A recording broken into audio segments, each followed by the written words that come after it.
Salam, bugün asıl dəyişənlər və asıl olmayan dəyişənlərə baxırıq. Əvvəl araşdırma müzakirə hissəsinə baxaq. Deyir ki, hesablama maşınlarından biri girişə daxil edilən ədədə 3 əlavə edir. Yəni üzərinə 3 gəlir. Digəri isə daxil edilən ədədin 3 mislini tapır, yəni 3-ə vurur. Daxil edilən ədəd x ilə çıxışda alınan ədəd y ilə işarə edilsə, hər maşın üçün x və y arasındakı əlaqəni necə ifadə etmək olar? Deməli, biz maşına bu x-in üzərinə 3 əlavə edən maşındır. X-i daxil edirik. Maşında üzərinə 3 gəlir. Yəni nə olur? X-i daxil edirik. Üzərinə 3 gəlir. Və y çıxır. Üzərinə 3 gəldiyi üçün artıq biz bu ədədə y deyirik. Y olaraq çıxır. Yəni demək ki, x üzərinə gəlsin 3 y-ə bərabər olur. Bu maşında da həmçinin x-i daxil edirik. X-i 3-ə vurur. X 3-ə vuranda nə olur? 3 vurulsun x ya da 3x.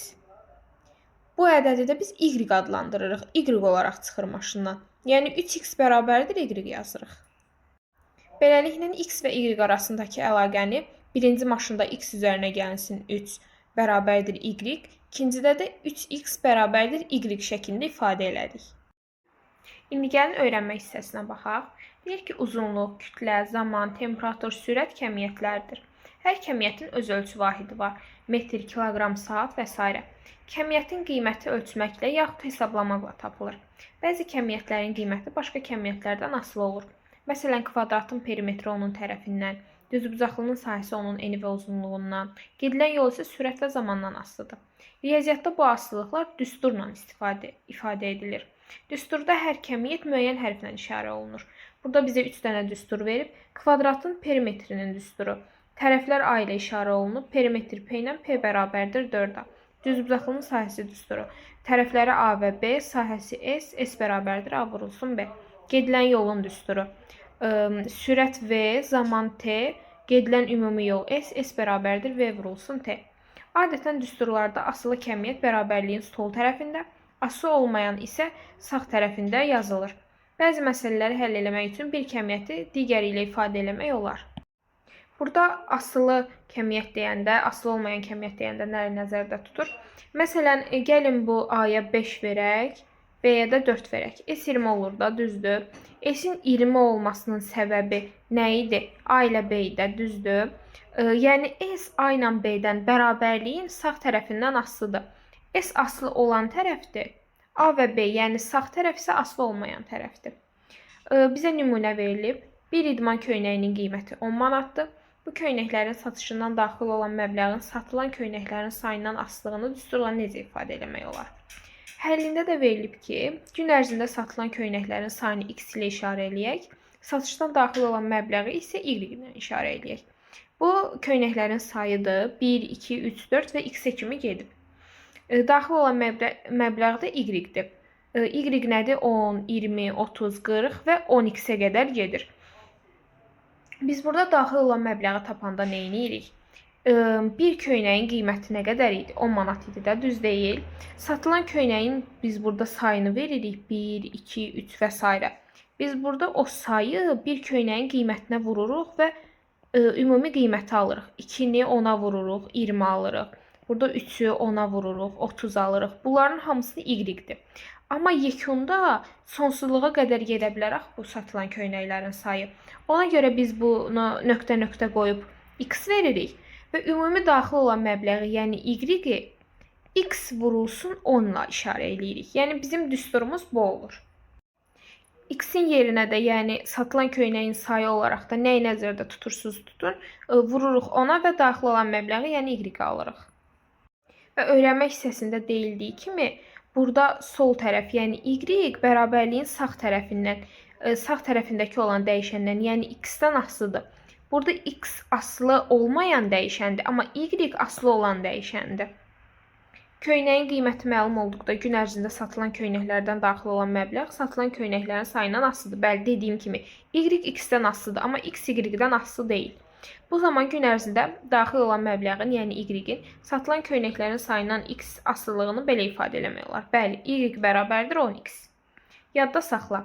Y dəyişəninin x ilə ifadə edilməsi o deməkdir ki, y dəyişəni aslı dəyişən, x isə aslı olmayan dəyişəndir, bayaq dediyimiz kimi.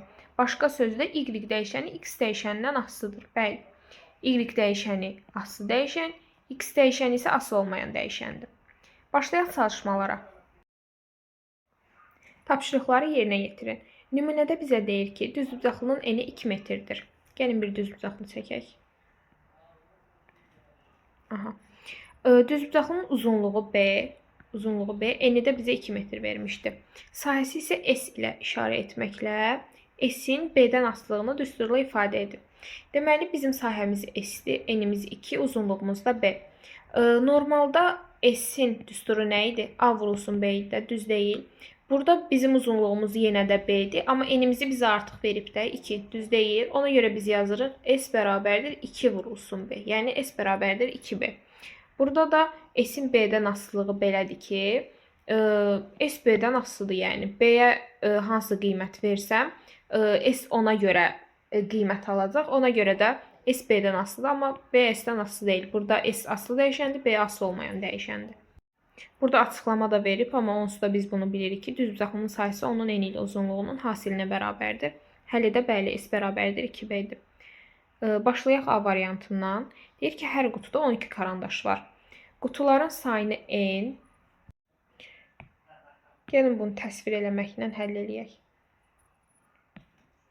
Deməli, deyir, hər qutuda 12 karandaş var. Qutuların sayını n ilə işarə eləyirik. Burada qutular çəkək. Və belə bilmirik nə qədərdir. Bu artıq n-ci qutudur. Çünki deyir, qutuların sayı n-dir. Hər qutuda da 12 karandaş var. 12, 12, 12, 12 və 12. Qutuların sayını n, karandaşların ümumi sayını isə m ilə işarə edək. Burada bizim neçə qutumuz oldu? N ədəd qutumuz vardı, düz deyil. Hər birində də 12 ədəd karandaş var. Deməli, karandaşların ümumi cəmi neçədir? 12 vurulsun n-dir də, düz deyil. Çünki n ədəd qutumuz var, hər birində də 12 ədəd karandaş var. Yəni 12 vurulsun n bərabərdir m-ə. M bizə karandaşların ümumi sayı verir. M ilə işarə etməklə M dəyişəninin n-dən asılılıq düsturunu ifadə edin. Gəlin bunu düzgün şəkildə yazaq. Yəni M bərabərdir 12 vurulsun n. Burada bərabərliyin sol tərəfində olan M dəyişəni n-dən asılıdır. Burada M asılı olan dəyişən n asılı olmayan dəyişəndir. Beləliklə biz düsturumuzu tapdıq. M bərabərdir 12n. Gəlin burada deyir n 2, 3 və 5 olduqda m-in qiymətini tapın. M bərabərdir. Birinci yerinə 2 qoyuruq. 12 vur 2, 24. 24. M bərabərdir 3 qoyuruq. 12 vur 3, 36. M bərabərdir 12 vur 5, 60. Keçək B-yə. Deyir ki, armudun 1 kiloqramı 3 manata satılır. A kiloqram armudun satışdan əldə olunan pulu B ilə işarə etməklə B dəyişənini A ilə ifadə edir. Deməli, armudun 1 kiloqramı 3 manata satılır. A kiloqram armudun satışı. Deməli, A kiloqram armud satmışıqsa və 1 kiloqramı da 3 manatdırsa, bizim ümumi qazandığımız pul, yəni satışdan əldə olunan pulu B ilə işarə edək. Yəni, bizim ümumi qazandığımız pul B-dir. B nədir? Hər 1 kiloqram 3 manata satılan A kiloqram armud satılıb, düz deyil. Yəni 3 vurulsun A-dır. B bərabərdir 3 vurulsuna, yəni 3A. B dəyişənini A ilə ifadə edin, ifadə etdik. Düsturumuz B bərabərdir 3A-dır. A-nın yerinə 2 və 5 qoyuruq. 2 qoyanda 6, 5 qoyanda da 15 alınır. Baxaq C-yə. Bizə romb deyir, gəlin romb çəkək. Rombun tərəfi A santimetr. Bilirik ki, rombun bütün tərəfləri bərabərdir. A. Rombun tərəfi A santimetr, perimetri P santimetrdir. Perimetr nə idi? Tərəflərin cəmi. Yəni, burada P bərabərdir 4A-dır, düz deyil. P bərabərdir 4A. P santimetr. P dəyişəninin A-dan asılılığını düsturla ifadə etdik. P bərabərdir 4A. A4, A7 və A10 olduqda P-lərin qiymətini tapın. A4 olduqda P bərabərdir 16, A7 olduqda 28, A10 olduqda da 40 olur. Keçək D-yə. Dəzgahda 1 saatda 6 detal istehsal olunur. Deməli, dəzgahda 1 saatda 6 detal istehsal olunur. T saat ərzində istifadə olunan detalların sayı m-dir. Deməli, m T saatda istehsal olunan detallardır. Hər saatda da 6 detal istehsal olunur da, düz deyil. Yəni, m bərabər olur 6T-yə. 6T. 6 vurulsun T. M dəyişənini T ilə ifadə etdik. M bərabərdir 6T. T-nin yerinə 4, 6 və 8 qoyuruq. 4 qoyuruq. 6 qoyuruq. Və 8 qoyuruq. Keçək Y variantına. Bir avtomobil 70 km/saat sürətlə hərəkət eləyir. T saat ərzində gedilən yol S ilə işarə olunub. Deməli, S bizim ümumi gedilən yolumuzdur. Yəni, T saat ərzində gedilən yol. Hər saatda da 70 km qət olunur. Çünki 70 km/saat bu avtomobilin sürətidir. Yəni, ona görə biz buraya yazırıq ki, 70, yəni sürət vurulsun T, zaman. 70-dir. S bərabərdir 70-dir. S dəyişənini T ilə ifadə etdik. T-nin yerinə 2, 3 və 5 qoyuruq. 2, 3 və 5 qoyduq. Keçək ikinci suala. Verilən asılılığa əsasən x-in qiymətlərinə uyğun y-in qiymətlərini tapın və cədvəli dəftərinizdə tamamlayın. Deməli, bizim y-in x ilə ifadə olunan düsturu bizə verilib. Y bərabərdir 2x. Bizə x veriləndə x-i gedib yerinə qoyuruq və y-i tapırıq. Əgər y veriləndə y-i yerinə qoyuruq və bunu tənlik kimi həll edirik. Başlayaq. X-in yerinə 1 qoyuruq, y-i tapırıq. 2 vurulsun 1, 2. X burada 2-dir. 2 vurulsun 2, 4. 3-dür. 2 vurulsun 3, 6. İndi bizə y verib, biz x-i tapmalıyıq. Y-in yerinə yazırıq 8, bərabərdir 2x. Tənlik kimi də həll edirik. X bərabərdir, bərabərliyin hər iki tərəfini 2-yə bölü, x bərabərdir 4. Burada x olur 4. X-i bizə 5 verib, x-in yerinə 5 qoyuruq. 2 vurulsun 5, bərabərdir 10. Burada tənliyimizi y bərabərdir, x üzərinə gəlsin 3 verilib. X 0 olanda 0 qoyuruq, y 3 olur. 1 qoyuruq, 4 olur. 2 qoyuruq, 5 olur. İndi gəlin y-in yerinə 6 qoyaq. 6 bərabərdir, x üzərinə gəlinsin 3. Bərabərliyin hər iki tərəfindən 3-ü çıxırıq. X olur, bərabərdir 3. 3 yazırıq. X-in də yerinə 4 qoyanda y-imiz olur 7. C variantında isə tənliyimiz y bərabərdir 12 çıxılsın x-dir. X-i yerinə qoyuruq. 2 qoyduq 10, 3 qoyduq 9, 4 qoyduq 8, y-in yerinə 7 qoyuruq. 7 bərabərdir 12 çıxılsın x.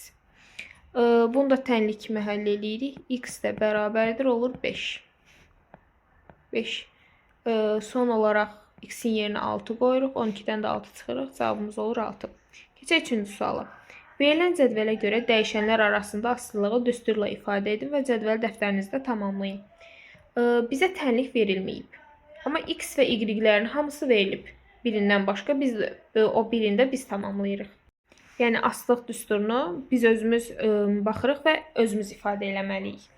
Baxırıq, görürük, x 1 verilib, y 2 verilib. X 2 verilib, y 3 verilib. X 4 və x 3 verilib, y 4 verilib. X 4 verilib, y 5 verilib.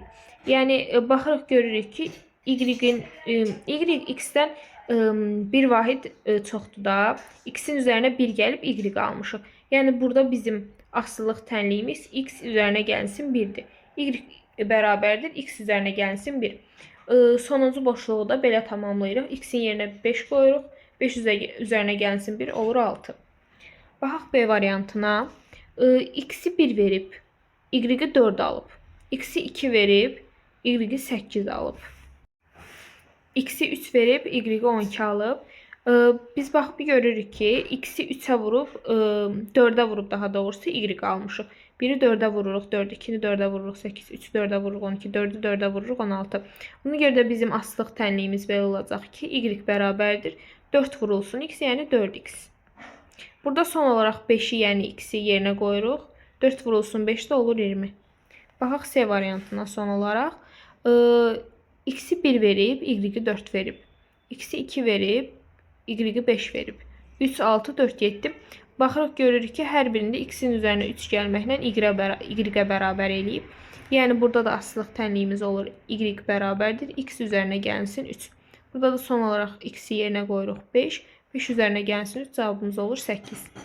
Baxaq 4-ə. Düzbucaqlının uzunluğu enindən 2 dəfə uzundur. Onun perimetri P santimetr, eni B santimetrdir. Yəni eni B ilə işarə olunub, perimetri isə P hərfi ilə işarə olunub və deyir uzunluğu enindən 2 dəfə uzundur.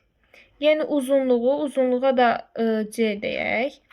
C yəni 2B-yə bərabərdir. 2 dəfə uzundur enindən. P dəyişənini B ilə ifadə edin. Gəlin eləyək. Bizə B-ləri, yəni enləri verib və perimetri B ilə ifadə eləməyimizi istəyir. Biz perimetri necə tapırdıq? 2 vurulsun, en üzərinə gəlinsin uzunluq. Yəni B üzərinə gəlinsin C. Bizə birincidə B-ni nə verib? 3 verib. 3 verəndə biz uzunluğu necə tapırıq? Uzunluq C-dir. Əgər B-ni, yəni eni də 3 veribsə, 2 vurulsun 3. Bərabərdir 6. Birincidə bizim uzunluğumuz 6-dır. Yerinə qoyub hesablayırıq perimetrdə. 2 vurulsun B3, C'də 6. Bərabərdir, bura eləyir 9, 18. Birinci perimetrimiz 18-dir. Gəlin ikinciyə baxaq. 2-də bizim B'miz 5-dir. C'miz nə idi bizim? 2B. Yəni 2 vurulsun 5, 10 idi. Perimetri düsturumuzda 2 vurulsun B üstə gəl C olduğuna görə biz yerinə qoyuruq. 5, 10. Bura eləyir 15. Bərabərdir 30. 2-də də 30 cavabını alırıq. İndi gəlin 3-ə baxaq. 6 qoyaq. B bərabərdir 6. Onda C də bərabər olur. 6 vurulsun 2, 12. 2 vurulsun B üzərinə gəlsin C düsturundan istifadə eləyək. 6 və 12 qoyaq yerlərinə. Toplayanda 18 eləyir. 2-ni 18-ə vuranda da 36 eləyir cavabımız. Perimetrimiz burada da 36 olur. 9-a baxaq son olaraq. 4-də bizə B-ni 9 verib. C-ni də 2B-dən 18 olduğunu bilirik. Perimetr tapma düsturumuzdan da yerinə qoyuruq. 9 və 18. Cəmi 27 eləyir. 27-ni də 2-yə vuranda cavabımız 54 eləyir. Burada da olur 54. Baxaq 5-ə.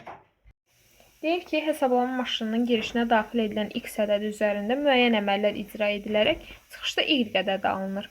Cədvəldə verilənlərə görə qanuna uyğunluğu müəyyən edin, uyğun düsturu yazın və cədvəli tamamlayın. Deməli, bizim maşınımıza X ədədi daxil olunur və hər hansısa əməliyyat icra olunur, müəyyən əməl icra olunur və nəticədə Y ədədi çıxır buradan. Gəlin bir-bir X və Y-lərimizə baxaq. Deməli, X-i 1 verib, Y-i 3 alıb. X-i 2 verib, 5 alıb. 3 verib, 7 alıb. 4 verib, 9 alıb. Baxanda görürük ki, biz X-i 2-yə vurub, üzərinə 1 gəlib, Y almışıq. 1-i 2-yə vururuq, 2 üzərinə 1 gəlirik, 3. 2-ni 2-yə vururuq, 4, üzərinə 1 gəlirik, 5. 3-ü 2-yə vururuq, 6, üzərinə 1 gəlirik, 7. 4-ü 2-yə vururuq, 8 və üzərinə 1 gəlirik, 9 alınır. Deməli, bizim düsturumuz nə olur? X-i 2-yə vurub, üzərinə 1 gəlmək. Maşınımız 2x üzərinə gəlsin 1 əməliyyatını icra eləyir. Qanuna uyğunluğu müəyyən edin və uyğun düsturu yazın. Uyğun düsturu yazdıq. Y bərabərdir 2x üzərinə gəlinsin 1. Cədvəli də gəlin tamamlayaq. X 5 verib, yerinə 5 qoyanda 2 vurulsun 5, 10, üzərinə 1, 11. 6 qoyduqda isə 2 vurulsun 6, 12, üzərinə gəlinsin 1 və 13 edir. Baxaq 6-ya. İşçi hər iş saatına görə 8 manat əmək haqqı alır. İş saatlarının sayı X ilə. Deməli, əgər işçi iş saatlarının sayı X-dirsə və hər iş saatına görə 8 manat pul alırsa, bizim ümumi əmək haqqımız, yəni burada da verilib əmək haqqı Y ilə işarə olunur. Y-imiz Y bərabərdir. Saat vurulsun saata düşən əmək haqqı miqdarı, yəni 8 vurulsun X-dir. Bizim düsturumuz budur. Əmək haqqını hansı düsturla hesablamaq olar? Düsturu tapdıq. İndi gəlin sualları cavablandıraq. Birinci sualda deyir ki, 7 saat işləyən işçi nə qədər əmək haqqı alar? X-in yerinə 7 qoyuruq. 8 vurulsun 7 bərabərdir 56. 56 manat əmək haqqı alır. İşçi neçə saat işləsə 96 manat əmək haqqı alar. Burada artıq Y-in yerinə 96 qoyuruq və iş saatını, yəni X-i tapmağa çalışırıq. 8 vurulsun X. Bərabərliyin hər iki tərəfini 8-ə bölürük. 96-nı da 8-ə böləndə cavabımız 12 eləyir. Yəni 12 saat işləsə işçi 96 manat əmək haqqı alır.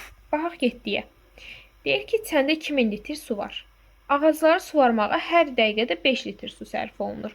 Hər dəqiqədə 5 litr su sərf olunur. T dəqiqədən sonra səndə qalan suyun miqdarı Y ilə işarə edilsə. Deməli, Y bərabərdir. Y səndə qalan suyun sayıdır. Ümumi səndə 2000 litr su var.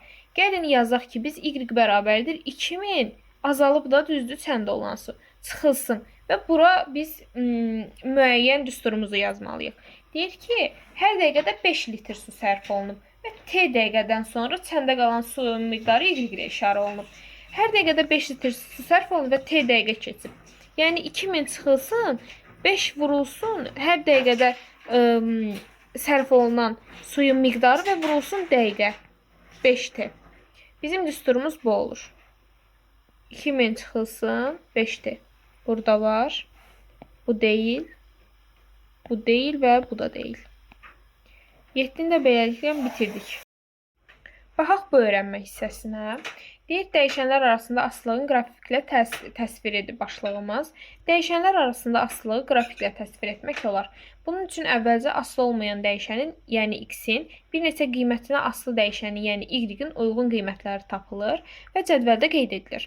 Sonra cədvəldəki hər iki x-y cütünə uyğun nöqtə koordinat şəbəkəsində qeyd edilir və qeyd edilmiş nöqtələr parçalarla birləşdirilir.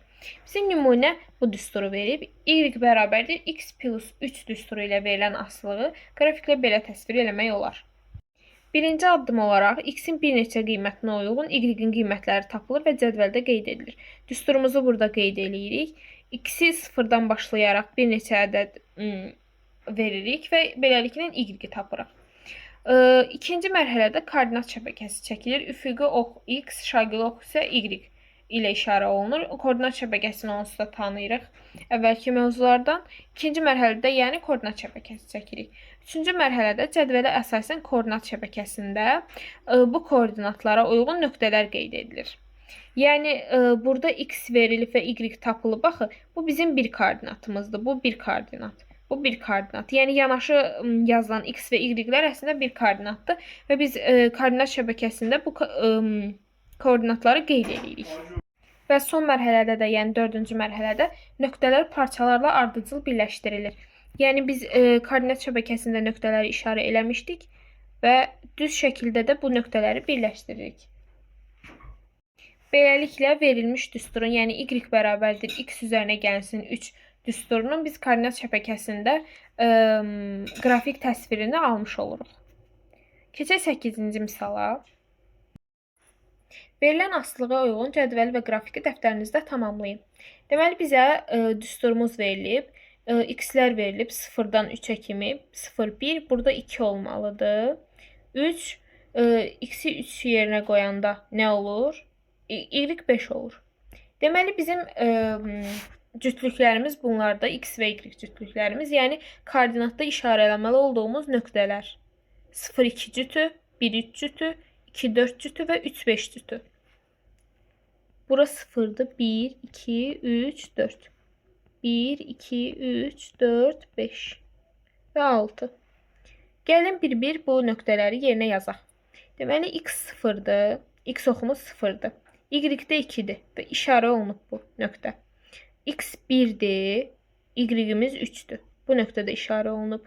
X 2'dir. Y-imiz 4'dür. Bu nöqtədə işarə olunub.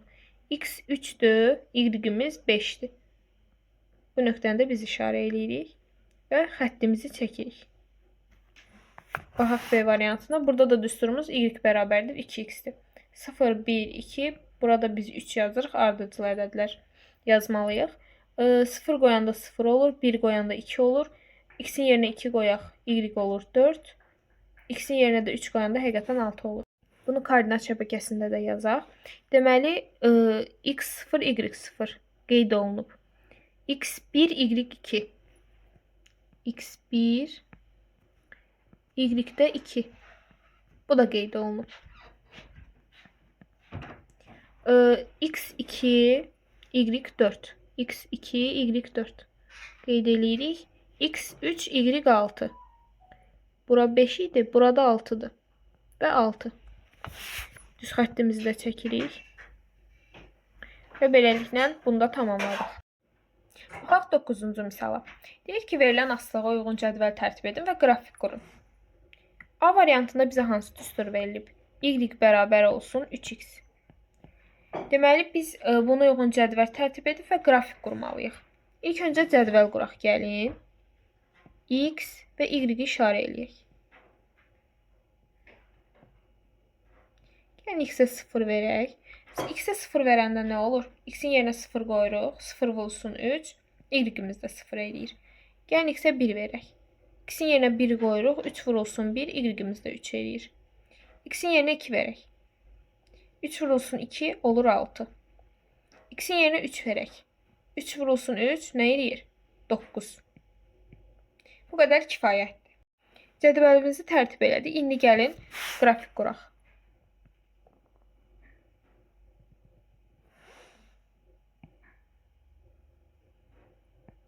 Aha. Bu Y oxumuzdur. Bu da X oxumuzdur.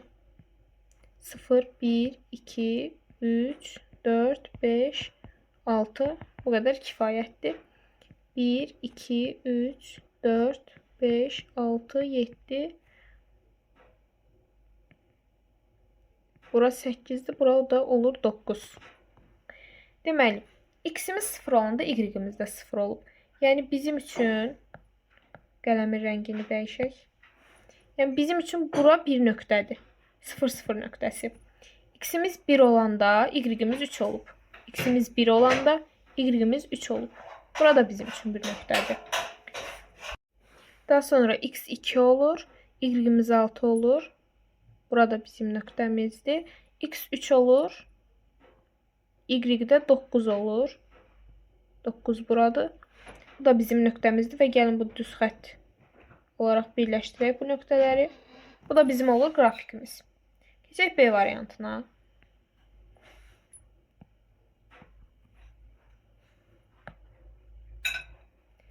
B variantında bizə Y bərabərdir. X üzərinə gəlsin 1 düsturu verilib. Buna uyğun gəlin cədvəl tərtib edək. Bu olur X hissəsi, bu Y hissəsi.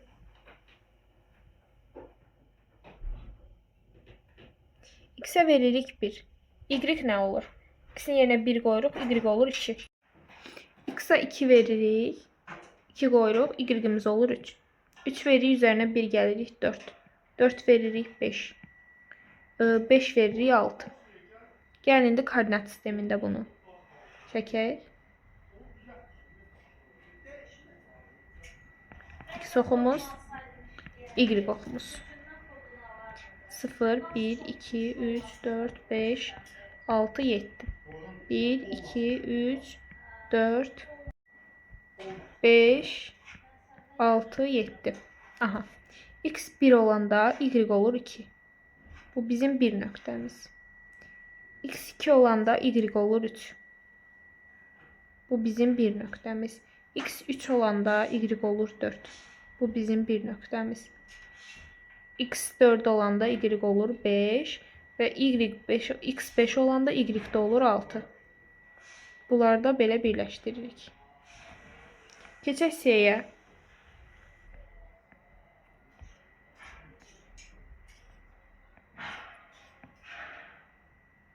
Y bərabərdir 4x düstur verilib bizə. X, Y.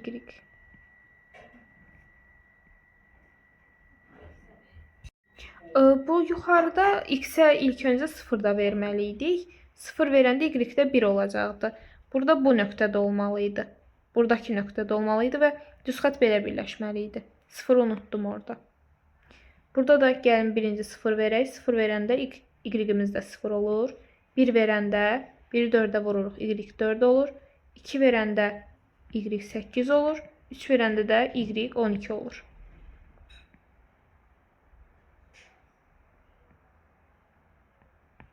X və Y. 0, 1, 2, 3, 4, 5, 6, 7. 1, 2, 3, 4, 5, 6, 7, 8, 9, 10, 11 və burada da 12 olacaq. Aha, x-ə 0 verəndə deməli y-də 0 olur. Bura bir nöqtəmiz. X-ə 1 verəndə y 4 olur. Bura bir nöqtəmiz. X-ə 2 verəndə y 8, 3 verəndə də 12. Bu nöqtələri də birləşdiririk. Baxaq deyə.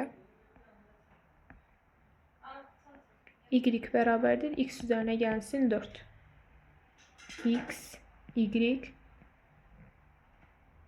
X-ə 0 veririk 4. 1 veririk 5. 2 veririk 6. 3 veririk 7 və 4 veririk 8.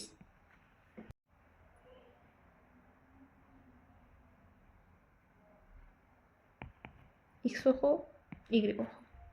0, 1, 2, 3, 4, 5, 7, 8. 1. Daha doğrusu burası 0'dır. 1, 2, 3, 4, 5, 6, 7, 8. Belə. X deməli 0 olanda Y olur 4. Bura bizim bir nöqtəmiz. X 1 olanda Y olur 5. X 2 olanda Y olur 6. X 3 olanda Y olur 7. Və X 4 olanda Y olur 8. Bizim düz xəttimiz də burada belə olacaq. Son olaraq Y-yə baxaq. Y bərabərdir 5 çıxılsın X. X, Y cədvəlini tərtib edək. 0 qoyanda Y-imiz olur 5, 1 qoyanda olur 4, 2 qoyanda olur 3, 3 qoyanda olur 2, 4 qoyanda 1 və 5 qoyanda 0. Gəlin bunu yazaq.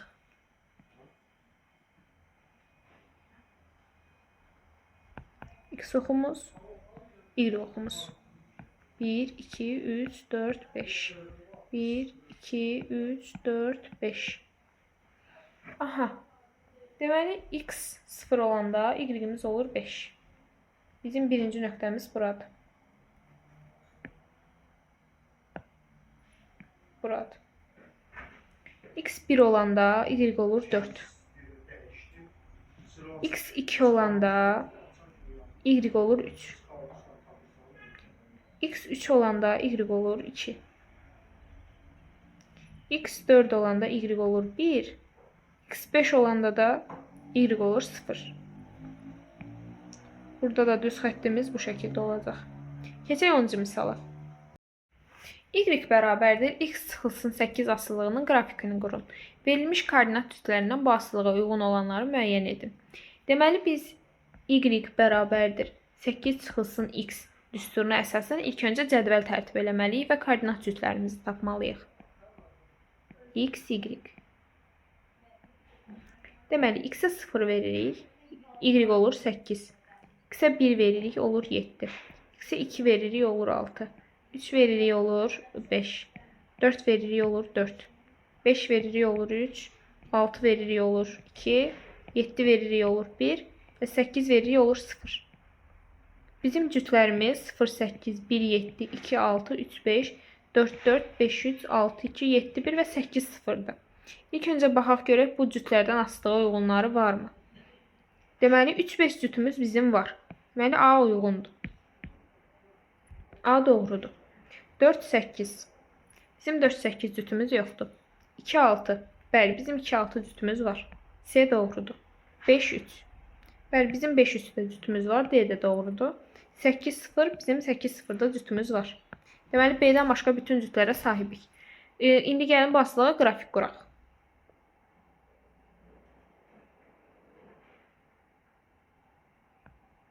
X oxumuz, bu da Y oxumuz. 0, 1, 2, 3, 4, 5, 6, 7 və 8. 1, 2, 3, 4, 5, 6, 7, 8, 9 və s. Gəlin bir-bir nöqtələri qeyd edək. Deməli, x 0 olanda Y olur 8. X 0 olanda Y 8 olur. X 1 olanda Y 7 olur. X 2 olanda Y 6 olur. X 3 olanda Y 5 olur. X 4 olanda Y də 4 olur. X 5 olanda Y 3 olur. X 6 olanda Y 2 olur. X 7 olanda y 1 olur. X 8 olanda da y 0 olur. Bizim düz xəttimizdə bu nöqtələri birləşdiririk və belə alınır. Və 10-cu misalı da həll elədik. Keçək 11-ci misala. Kvadratın tərəfi S sm, perimetri P sm-dir. Gəlin kvadratı çəkək. Bunun perimetri P sm-dir. Tərəfi isə S sm-dir. S və S. Perimetri bizim kvadratımızın nə idi? Bütün tərəflərinin cəmi ya da bir tərəfini 4-ə vurmaq. Yəni P bərabərdir 4 vurulsun S-dir. Düz deyil. P-nin S-dən asılılığını düsturla ifadə edin. Yazdıq. P bərabərdir 4 vurulsun S. Bu asılığa uyğun qrafik quraq. Gəlin baxaq. İlk öncə XY cədvəli quraq. Deməli bizim XY yox. P və S.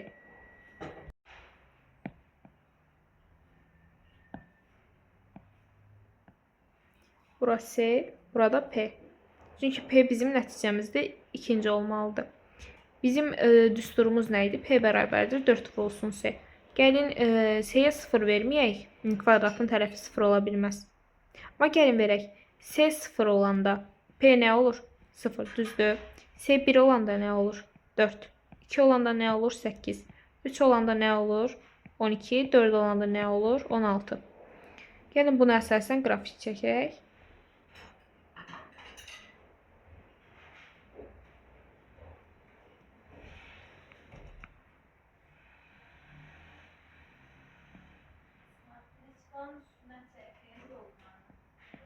Y oxumuz, X oxumuz.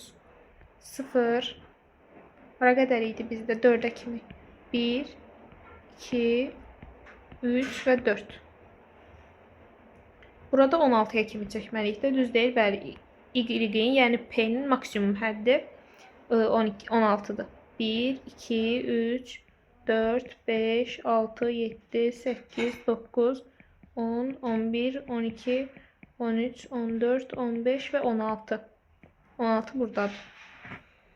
Deməli, S 0 olanda, yəni X 0 olanda P olur 0. Bizim bir nöqtəmiz 0, 0 nöqtəsidir. 0, 0 nöqtəsi. Bura. Daha sonra X 1 olanda, yəni S 1 olanda P olur 4. 1 olanda P yəni Y olur 4. Bura. Daha sonra 2 olanda 8 olur. X 2 olanda Y yəni S 8 olur. Bu nöqtə. S 3 olanda P 12 olur.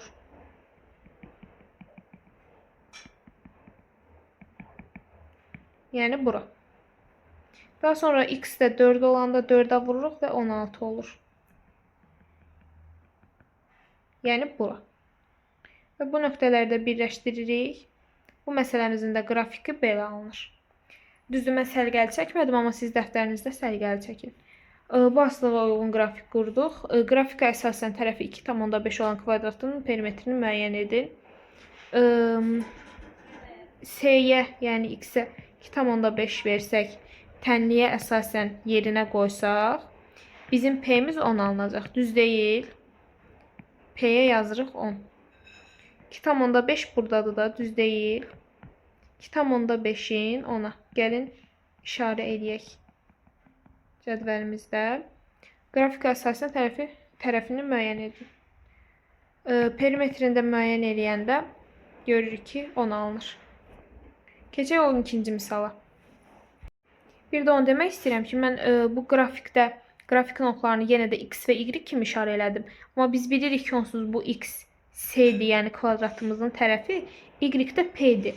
Yəni bu 1-dən 16-ya kimi olan ədədlər, yəni bura tuş gələn ədədlər bizim kvadratımızın perimetrini təmsil edir. Yəni biz buradan tərəfi götürüb, belə uzadıb, bu nöqtəyə əsasən bunun P-sini, yəni Y-ni tapanda, bu Y bizə onsuz da kvadratın perimetrini verir də. Yəni S-də soruşulan suala əsasən perimetrini biz müəyyən elədik, yəni 10. İndi keçək 12-ci məsələyə. Yeməkxanada hər stolun ətrafında 4 stol düzülüb. Deməli, hər stolun ətrafına 4 ədəd 2 belə stol düzülüb. Stulların ümumi sayı K ilə işarə olunub. Yəni K bərabərdir. Hər stolun ətrafında 4 stol var və stolların sayı n-dir. Yəni n vurulsun 4, K 4 dənə bərabərdir. Stolların sayından asılılığını düsturla ifadə etdik. K bərabərdir 4-in. Düstura uyğun n bərabərdir 1, 2 və 3 olduqda cədvəl tərtib edin və qrafik qurun.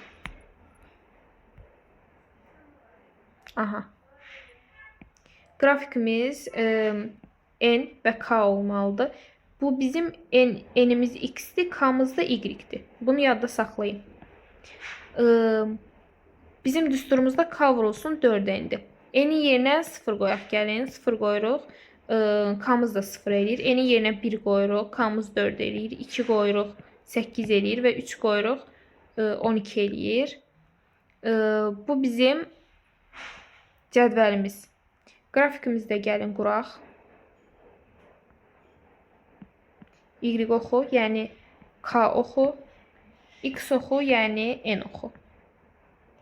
0. Bura 3 ədəddir. 1, 2 və 3. Bura isə 12 ədəddir. 1, 2, 3, 4, 5, 6, 7, 8, 9, 10, 11 və 12. Deməli, bizim n-imiz 0 olanda, yəni x-imiz, y-imiz, yəni k-mız nə oldu? Yenə də 0 oldu. Bu bizim bir nöqtəmiz. X 1 olanda y-imiz 4 olur. Yəni bu nöqtə. X 2 olanda y 8 olur. Yəni bu nöqtə. X 3 olanda y 12 oldu. Yəni bu nöqtə. Bu da bizim qrafikimiz. A variantında sualda deyir n bərabərdir 5 olduqda stolların sayı nə qədərdir? N-in yerinə gəlin 5 qoyaq. Düsturun yerinə 5 qoyuruq. K-mız da 20 eləyir. Buradan belə gedəndə burada 20 olduğunu düşünsək. Burada da gəlin 5 işarə edək. Nöqtəmiz burada olacaq. Beləliklə K-mız, yəni y-imiz, stulların sayı 20 olacaq. A-nın cavabı 20-dir. Sadəcə düstura qoyub da tapmaq olardı. Bilmirəm niyə qrafikdə də göstərmək istədim. B-də də deyir, hər stolun ətrafına bir stul da əlavə edilərsə. Yəni, stol budur. Deyir, 1, 2, 3, 4 ədəd stol yox idi ətrafında. Stul yox idi. 1 ədəd də əlavə olunsun və 5 ədəd ətrafında stul olsun. Düstur necə dəyişər? 5 ədəd stul olduğu üçün bir stolun ətrafında K bərabər olar 5n. Bu stolların sayıdır. Bu da 5-də yanında olan stulların sayı olduğuna görə bir-birinə vuranda K bərabərdir 5n alınır. Düstur necə dəyişər? K bərabərdir 5n. Keçək 13-cü məsələyə. Deyir ki, lentin 1 metrinin qiyməti 2 manatdır. Alınan lentin uzunluğu n ilə, ödənilən pulu P ilə işarə edin. Deməli, P bərabərdir, bizim ödədiyimiz pul bərabərdir. Alınan lentin uzunluğu n-dir. Hər 1 metrə görə də ödənilən pul 2 manatdır. Yəni 2 vurulsun n. Bizim P-miz, yəni ödədiyimiz pul 2n-dir. P və n arasındakı asılığı düsturla ifadə etdik. Düstura əsasən asılı olmayan dəyişənin 4 qiymətinə uyğun cədvəl tərtib edin və qrafik qurun. Deməli, asılı olmayan qiymət biz bilirik ki, burada n-dir. Asılı olan dəyişən isə P-dir. Deyir ki, asılı olmayan dəyişənin 4 qiymətinə uyğun. N-imiz bizim x olur burada. P-miz y olur. 4 qiymət veririk buna. 0, 1, 2 və 3. 4 ədəd qiymət veririk. N-in yerinə 0 qoyanda P-də 0 olur. 1 qoyanda 2 olur. 2 qoyanda 4 olur. 3 qoyanda da 6 olur. Və buna uyğun biz gəlin qrafik quraq. Bu x oxumuz, bu da y oxumuz. Yəni n oxumuz və P oxumuz.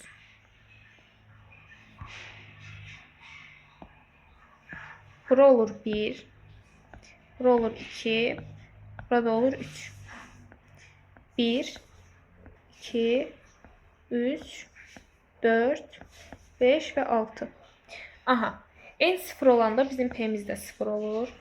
En 1 olanda P2 olur. En 2 olanda P4 olur. En de 3 olanda P'de 6 olur. Grafikimizde olur bu şekilde. Grafik kurun. A sualında deyir ki 4.5 metr lent üçün nə qədər pul ödəmək lazımdır? Düsturda eni yerinə 4.5 qoyuruq. P bərabərdir 2 vurulsun 4.5, yəni 9. 9 manat pul ödəmək lazım olur. B sualında da 12 manat 50 qəpiyə nə qədər lent almaq olar? Yəni 12 manat 50 qəpik bərabərdir 2 vurulsun n yazırıq. Bu bizdə tənli alınır. N bizim dəyişənimiz olduğuna görə n bərabərdir. Bərabərliyin hər iki tərəfini dəyişənin yanındakı ədədə bölürük, yəni 2-yə. 12,5-də 2-yə böləndə 6,125 edir. Nə qədər lent almaq olar? 6 metr 25 sm. Keçək 14-cü məsələyə. 3 manat ilkin ödəniş etdikdən sonra hər mahnını internetdən yükləmək üçün 1 manat tələb olunur. Yüklənən mahnı sayı x ilə, xərclənən pul y ilə y arasındakı asılığa uyğun düsturu yazın. Deməli, ümumi xərclənən pul y ilə işarə olunub. Yüklənən mahnı sayı da x-dir. Amma bizim 3 manat ilkin ödənişimiz var. Hər mahnıya görə də 1 manat ödəyirik. Deməli, ümumi xərclədiyimiz pul, yəni y bərabərdir. Onsuz da bizim 3 manat ilkin ödənişimiz var. Yəni 3 onsuz da var. 3 plus hər yüklənən mahnıya görə 1 manat və yüklənən mahnı sayı da x-dir. Yəni 1 vurulsun x üzərinə gəlirik. Yəni x gəlirik. Bizim düsturumuz y üzərinə gəlinsin. Y bərabərdir 3 üzərinə gəlsin x-dir. Y bərabərdir x üzərinə gəlsin. 3 şəklində yazaq bunu, gəlin. Düsturu yazın. Yazdıq. Daha sonra deyir ki, düstura əsasən asılı olmayan dəyişənin 3 qiymətinə uyğun cədvəl tərtib edin və qrafik qurun. Yəni cədvəlimizi tərtib edək. 3 ədəd qiymətinə deyir. 0, 1, 2. X 0 olanda y-imiz olur 3. X 1 olanda olur 4. X 2 olanda olur 5. Gəlin qrafikimizi quraq. X oxu. Bu da y oxu. Deməli 0, 1 və 2. Y-də də 1, 2, 3, 4 və 5. Deməli bizim x-imiz 0 olanda y-imiz olur 3. Bir nöqtəmiz buradır. X-imiz 1 olanda y olur 4. Bir nöqtəmiz olur bura. X 2 olanda da y olur 5. Bir nöqtəmiz də olur bura. Bizim qrafikimiz də bu şəkildə olur. A sualında bizə deyir ki, 3 mahnı yükləmək üçün nə qədər pul ödəmək lazımdır? Yəni mahnı sayının, yəni x-in yerinə 3 qoyuruq. Y bərabərdir 3 üzərinə gəlsin 3. 6 manat pul ödəmək lazım olur. B sualında da deyir ki, cəmi 10 manat ödəməklə neçə mahnı yükləmək olar? Yəni y-in yerinə 10 qoyuruq. 10 bərabərdir 3 üzərinə gəlsin x. X də burada olur 7. Yəni 7 mahnı yükləmək olar. Keçək 15-ci məsələyə. Maşın hər 1 kilometr məsafəyə görə 0,12 litr benzin işlədir. Yola düşəndə maşının yanacaq çənində 60 litr benzin var idi. Maşının getdiyi yol S kilometr. Çəndə qalan yanacağı isə y litr ilə işarə etməklə y dəyişəninin S-dən asılılığını düsturla ifadə edir. Deməli, bizim çəndə qalan benzinimiz nə qədərdir? Y litrdə, düz deyil. Biz y ifadə eləməliyik. Y bərabərdir. Ümumi bizim 60 litr benzinimiz var idi. Yəni 60 çıxılsın. Hər 1 kilometr məsafəyə görə 0,12 litr biz benzin işlətmişik və S kilometr yol getmişik. Yəni S vurulsun 0,12 yazmalıyıq biz ora. 0,12 S. Bu bizim olur düsturumuz.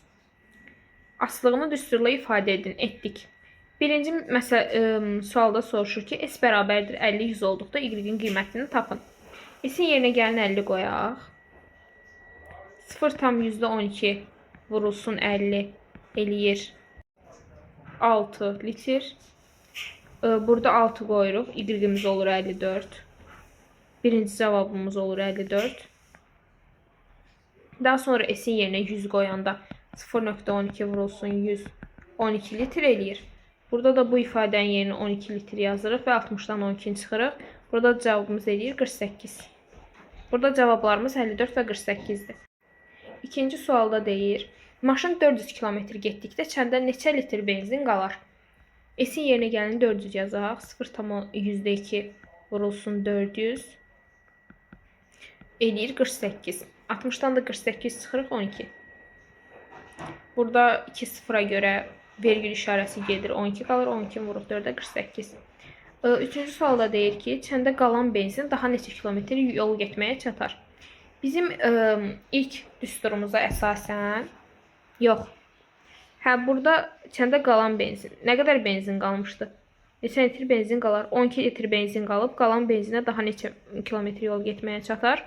Hər kilometrə görə 0,12 xərcləyirsə, qalan benzini bölürük saatda istifadə elədiyi benzin miqdarına. Burada da cavabımız eləyir 100. Daha 100 kilometr sərf eləməyə, yol getməyə çatır. Keçək 16-cı suala.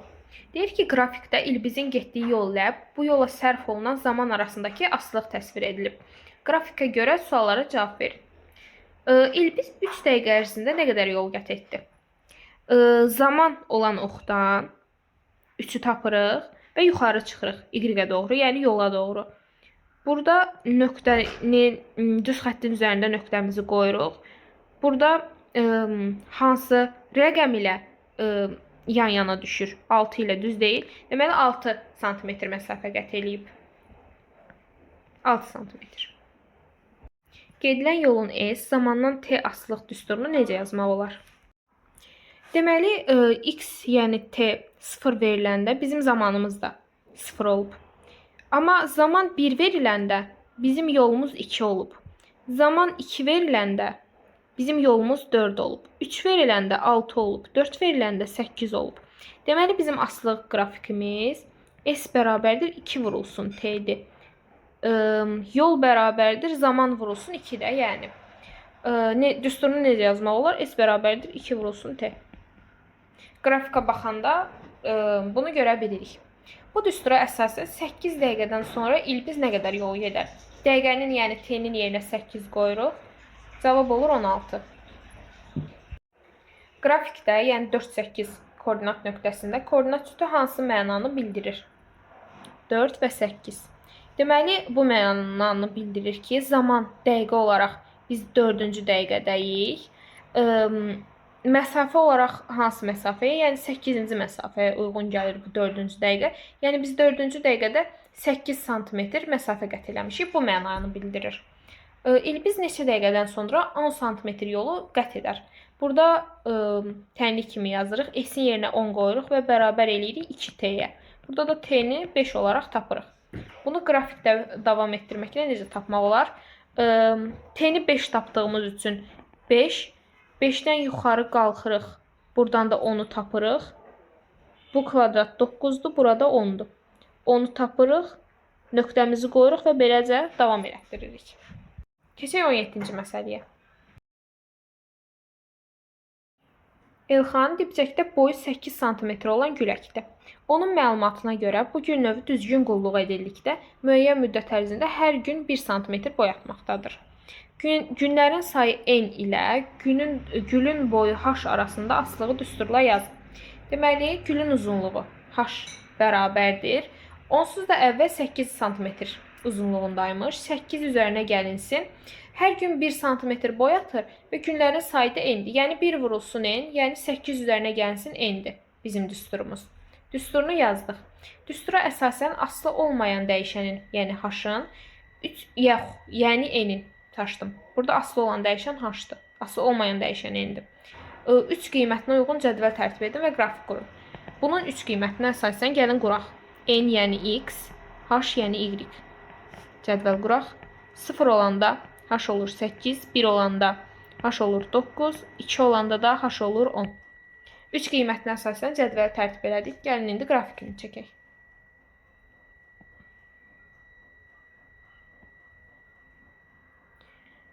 X yəni n-imiz,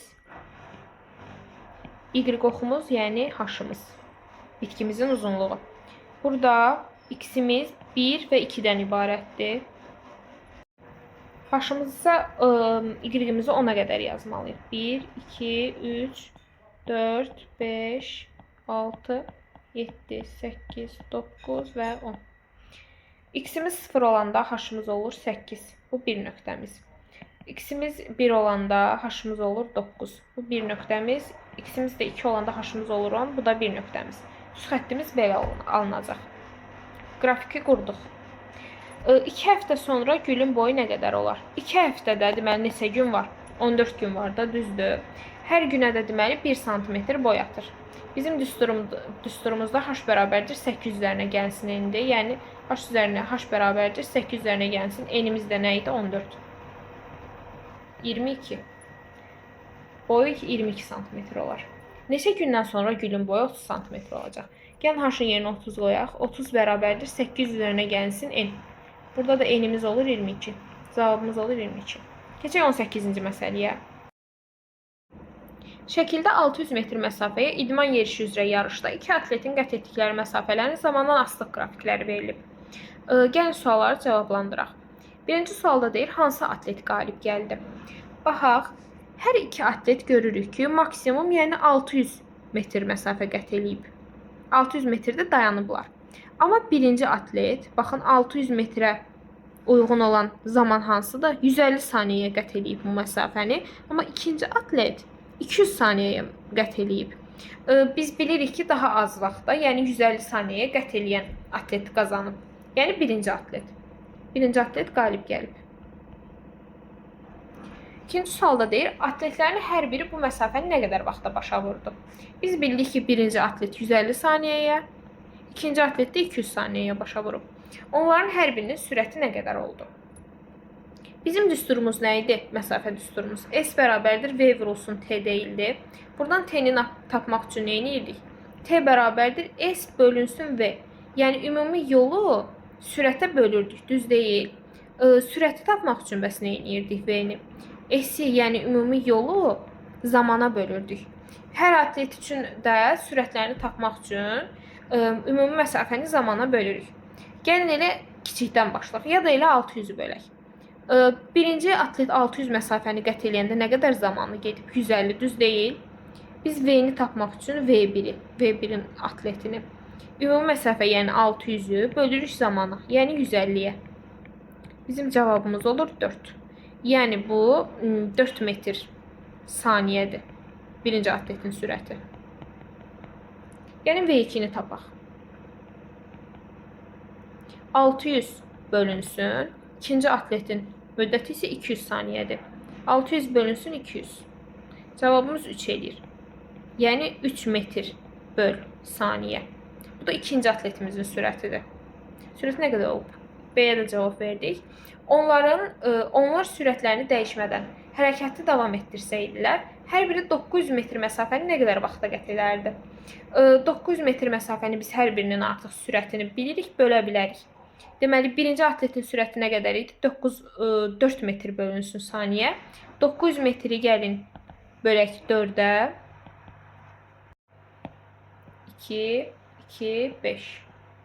225 saniyə eləyir. Birinci atlet 225 saniyəyə, eyni məsafəni ikinci atletin sürətinə, yəni 3-ə bölək gəlin. 300 saniyəyə də ikinci atlet qət edərdi məsafəni. Baxaq sonuncu suala. Hərəkətə başladıqdan 100 saniyə sonra hansı atlet və nə qədər məsafədə öndə olmuşdur? Əlbəttə ki, bilirik ki, birinci atlet qalib gəlibsə onsuzda, sürəti sabit olduğuna görə hər ikisinin də birinci atlet öndə olub. Nə qədər olub? 100 saniyə sonra. Gəlin 100 saniyəyə baxaq. Hər birinin qət elədiyi məsafəyə. Qırmızı xətt bilirik ki, ikinci atletdir. İkinci atleti tapdıq. 300 metr məsafə qət edib. Gəlin dördüncü atleti də tapaq. Dördüncü atlet, birinci atletdə, yəni göy rəqəminə qeyd olunmuş atlet 400 metr məsafə qət edib. İkinci 300, birinci 400. Yəni 100 metr fərqləri olub. Nə qədər məsafə öndə olmuşdur? 100 metr. Bu mövzuda bizə verilən bütün məsələlər